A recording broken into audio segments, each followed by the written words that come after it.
transport. Kata lain, warna antara barang-barangnya. So bajet kat sini seorang pelajar dapat lebih kurang dalam 26 ringgit. Ini lagi bayar.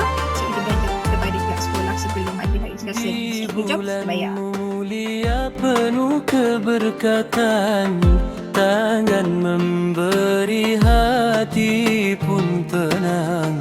Setiap senyuman, setiap kebaikan menjadi cahaya dalam kehidupan. Kausar kasih Syekh Korporat ataupun CSR yang di bawah Kausar Group yang dilaksanakan di semua region di Malaysia. Jadi hari inilah yang terakhirnya di Pantai Timur. Jadi ini temanya adalah Kausar Kasih, kasih tanpa sempadan, rezeki dikongsi, bahagia diraih. Kausar kasih membawa harapan dalam doa dan keikhlasan. Rezeki dikongsi, bahagia di